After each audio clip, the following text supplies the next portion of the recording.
మీకుండే ఎటువంటి గ్రహ బాధలైనా గృహ బాధలైనా శాశ్వత పరిష్కారం కోసం సంప్రదించండి శ్రీనివాస జ్యోతిషాలయ. సార్ నమస్తే. నమస్తే.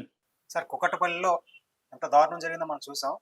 అయితే దానికి సంబంధించి పోలీసులకు కూడా క్లూ ఇప్పటివరకు లేదని అనుకున్నారు. కానీ ఇప్పుడు ఒక వ్యక్తిని అయితే పట్టుకున్నారు. అతనే ఈ హత్య చేశాడని చెప్పి అంటున్నారు. అసలు ఎందుకు జరిగింది? అతను మాత్రం ఎందుకు ఇలా హత్య చేశాడు? పోలీసులు దీన్ని ఎలాగ ఛేదించారు? కూకట్పల్లి సంగీత నగర్‌లో ఒక 2+1 అంటే గ్రౌండ్ +1 అంటే 3 అంతస్తుల బిల్డింగ్ ఇండిపెండెంట్ హౌస్ ఉంది. ఆ ఇంట్లో పైన థర్డ్ ఫ్లోర్‌లో ఉంటున్న కృష్ణ, రేణుక అనే భార్యాభర్తలు. వాళ్ళకిద్దరు పిల్లలు. సహస్ర అనే పాప హత్యకు గురైంది. బాబు స్కూల్‌కెళ్ళాడు. వీళ్ళిద్దరు గూడా కృష్ణ ఏమో మెకానిక్‌గా పనిచేస్తున్నాడు. రేణుకేమో ఒక డయాగ్నోస్టిక్ సెంటర్‌లో ల్యాబ్ టెక్నీషియన్‌గా పనిచేస్తుంది. ఇద్దరు గూడా మార్నింగు 9 లోపలే జాబ్‌కెళ్ళిపోయారు.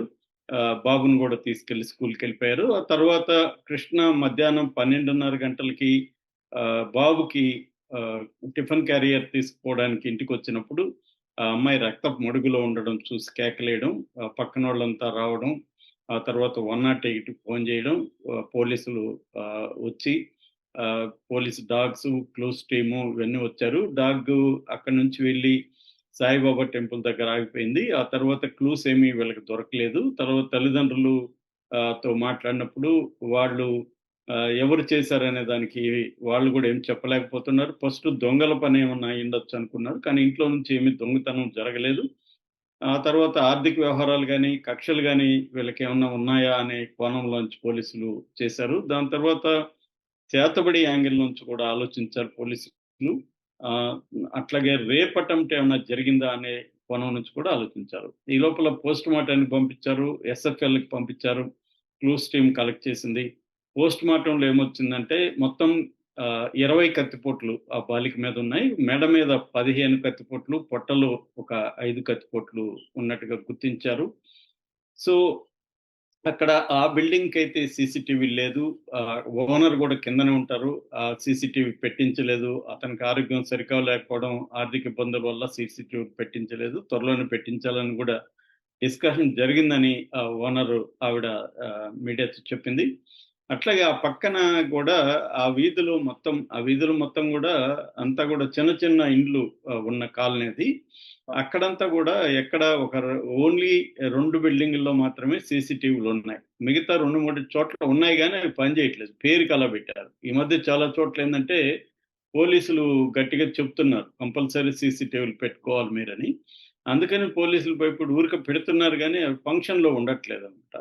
అలాగే ఇక్కడ గూడా అదే ప్రాబ్లమ్. అందువల్ల పోలీసులకి ఇబ్బందిగా మారింది. సో, ఉన్న సీసీటీవీ ఫుటేజ్‌ని పరిశీలించినప్పుడు ఆహ్, ఈ హత్య జరిగిన టైము పోస్ట్‌మార్టం రిపోర్ట్ వచ్చినాక 9:30 నుంచి 10:30 మధ్య జరిగిందనేది పోస్ట్‌మార్టం రిపోర్ట్‌లో ఉంది. ఆ టైంలో ఎవరు గూడా ఇంట్లో నుంచి బయటకొచ్చినట్టుగా, ఆ బిల్డింగ్‌లోంచి బయటకొచ్చినట్టుగా పోలీసులకి కనిపించలేదు. అయితే అక్కడ గ్రౌండ్ ఫ్లోర్‌లో సంజయ్ అనే ఒక వ్యక్తి ఉన్నాడు. అతను నార్త్ ఇండియన్ అని చెప్తున్నారు. అతను ఇంట్లోనే ఉన్నాడు. అతనేందంటే తాయెత్తు కట్టుకొనున్నాడు. తర్వాత అతని బట్టల్ని ఫ్రెష్‌గా ఉతికి ఆరేసున్నాడు. అతన్ని పోలీసులు తీసుకెళ్ళి విచారించారు. విచారించినప్పుడు అతను కొద్దిగా పొంతనలేని సమాధానాలు చెప్తున్నాడనేది ఒకటి అర్థమవుతుంది. రెండోది తాయెత్తు ఎందుకు కట్టుకున్నావంటే, నాకు ఆరోగ్యం బాలేదు. అందుకే మా ఊరికెళ్ళి తాయెత్తు కట్టించుకొనొచ్చాను అనే సమాధానం ఇచ్చాడు. తర్వాత బట్టలు ఎలా ఉతికాడు, ఆ బట్టలను గూడా తీసుకెళ్ళి ఆ బట్టల మీద ఏమన్నా రక్తపు ఆనవాళ్లు కనిపిస్తాయా అనేది కూడా పోలీసులు ఎఫ్ఎస్ఎల్‌కి పంపించినట్టుగా చెప్తున్నారు. ఇప్పటివరకైతే అతను నేనే చంపానని కన్ఫెషన్ అయితే చేయలేదని చెప్తున్నారు. కానీ పోలీసులకైతే అనుమానం అయితే అతని మీద ఉంది. ఆ బిల్డింగ్‌లో మొత్తం 6 ఫ్యామిలీలున్నాయి.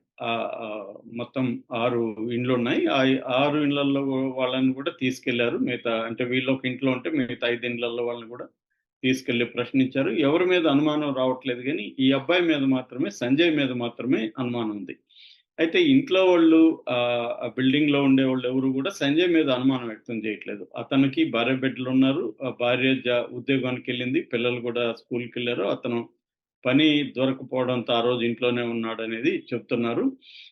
వాళ్ళైతే ఎవరు అతని మీద అనుమానం వ్యక్తం చేయలేదు. మా పిల్లల్ని తో కూడా అతను ఆడుకుంటాడని పక్కింటోళ్ళు కూడా చెప్తున్నారు.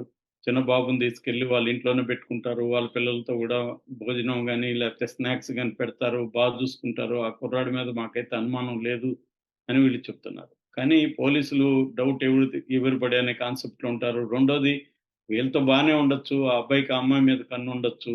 లేదు ఏదన్నా చేతబడి కార్యక్రమం ఉండొచ్చు. చెప్పలేము. ఎందుకంటే అతను తాయెత్తు కట్టుకుండేది అదంతా వాళ్ళకి డౌటొచ్చింది. ఇంకొక యాంగిల్ ఏందంటే ఇతను ఆ అమ్మాయిని రేప్ చేయడానికి వెళ్ళినప్పుడు ఆ అమ్మాయి ప్రతిఘటించింది. అందుకే ఇంత దారుణంగా అతను పొడిచాడు.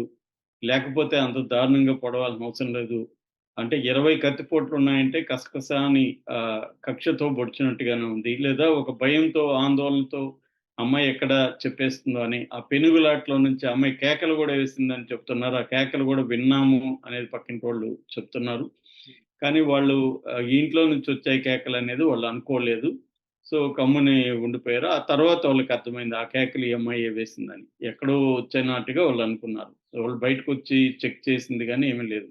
అంటే ఆ బిల్డింగ్‌లో ఎవరు గూడా ఆహ్, ఆ ఇంట్లో నుంచి బయటకొచ్చిన వ్యక్తి ఎవరనేది చూడలేదు. సో, ఇతనైతే ఇంట్లోనే ఆ టైంలో ఇంట్లోనే ఉన్నాడు కాబట్టి ఏముంది పైకెళ్ళి చంపేసి కిందకి వచ్చేసి ఉండుండొచ్చు. బట్టలు ఉతకడం గూడా డౌట్‌గా అయితే ఉంది. సో, బాలానగర్ డీసీపీ సురేష్ కుమార్ అయితే మేమెవరిని అదుపులోకి గాని, అరెస్ట్ గాని చేయలేదు. కొంతమంది అనుమానితులనైతే ప్రశ్నిస్తున్నాం. సీసీటీవీల ఫుటేజ్‌ని పరిశీలిస్తున్నాం. అట్లాగే క్లూస్ టీమ్ కలెక్ట్ చేసిన మెటీరియల్ ఎవిడెన్సు, తర్వాత టెక్నికల్ ఎవిడెన్స్ అంటే సెల్ ఫోన్ టవర్ ఇది. ఇప్పుడు ఈ అబ్బాయితో ప్రాబ్లమ్ అంటే ఈ అబ్బాయి ఫోను అదే ఇంట్లో చూపిస్తుంది గదా! Cell phone. అదే ఇంట్లో ఉన్నాడు కాబట్టి. మామూలుగా వేరే చోట వేరే వాళ్ళొచ్చి గాని ఇక్కడ చేస్తే ఈ టెక్నాలజీ ద్వారా పట్టుకోవచ్చు. కానీ ఈ అబ్బాయి అక్కడే ఉంటే ప్రాబ్లము. సో, ఇది అందుకని ఇప్పుడు అనుమానాలుంది. మామూలుగా అయితే పోలీసులు ఇలాంటప్పుడు ఏం చేస్తారంటే అనుమానితుల్ని గట్టిగా అనుమానం ఉన్నోళ్ళని మీద థర్డ్ డిగ్రీ ప్రయోగిస్తారు. అట్లా మరి ఈ అబ్బాయిని థర్డ్ డిగ్రీ ప్రయోగిస్తున్నారా? కానీ మీడియాతో మాత్రం మా అదుపులో ఎవరు లేరని చెప్తున్నారు. జనరల్‌గా పోలీసులు అలాగే చెప్తుంటారు. ఎందుకంటే లీగల్‌గా ఎవరినైనా అదుపులోకి తీసుకున్నప్పుడు 24 అవర్స్‌లో పోలీసులు కోర్ట్‌కి పెట్టాల్సుంటది. అందుకని పోలీసులు ఏం చేస్తారంటే ఒక్కొక్కసారి వారాల తరబడి, నెలల తరబడి కూడా పోలీస్ స్టేషన్‌లో అనుమానితులను పెట్టుకున్న సందర్భాలు కూడా ఉన్నాయి. మనం ఆహ్, రీసెంట్‌గానే మన ఆహ్, కడప జిల్లాలో కూడా చూసామది.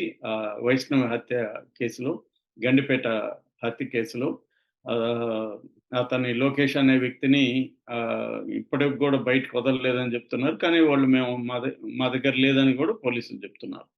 సో, ఇది జనరల్‌గా జరిగే పని. కాబట్టి సంజయ్‌నైతే వాళ్ళింకా మరి టార్చర్ జేసి చేస్తున్నారా? చేస్తే ఆ అబ్బాయి చెప్పాడా? లేదా చెప్పలేదా? ఏది ఇంకా అంటే కన్‌క్లూజివ్ ఎవిడెన్స్ అయితే పోలీసుల దగ్గర లేదు ప్రెజెంట్. కానీ ఎక్కువ అనుమానాలైతే ఆ అబ్బాయి మీద ఉన్నాయి. ఫస్ట్‌లో అయితే వాళ్ళ తండ్రి మీద గూడా అనుమానాలొచ్చాయి. ఎందుకంటే అతను ఆ టైంకొచ్చాడు. ఎర్లీగా వచ్చాడా? 12:30కి వచ్చాడనేది ఎవరు చూడలేదు. అతనే చెప్తున్నాడు. సో, సీసీటీవీలు గూడా అతను మెకానిక్ షెడ్ దగ్గర ఏమన్నా సీసీటీవీలున్నాయా అని తండ్రి జెప్పింది కరెక్టా? కాదని చెక్ చేసుకుంటున్నారు. మొత్తంగా వీళ్ళిద్దరి మీద ఎక్కువగా అనుమానాలున్నాయి. తండ్రి మీద కంటే గూడా ఇప్పుడు పోలీసులకి సంజయ్ మీదే ఎక్కువ అనుమానం ఉంది. బిగినింగ్‌లో తండ్రి మీద గూడా ఉంది. తండ్రి గూడా మీడియాతో మాట్లాడాడు.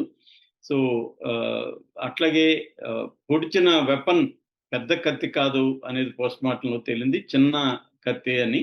సో, వాళ్ళ ఇంట్లో వాళ్ళు అంటే ఈ పాప వాళ్ళ సహస్ర వాళ్ళ తల్లిదండ్రులు ఏం చెప్తున్నారంటే, "మా ఇంట్లో 3 కత్తులుంటాయి మామూలుగా కిచెన్‌లో. 2 ఉన్నాయి. ఒకటి లేదు" అని చెప్తున్నారు. మరి ఇప్పుడు ఆ మిస్ అయిన కత్తి అంటే వీడు అక్కడనే చంపడానికి వీడు వెళ్ళుంటే ఒక పద్ధతి. ముందే వెపన్ తీసుకెళ్తాడు.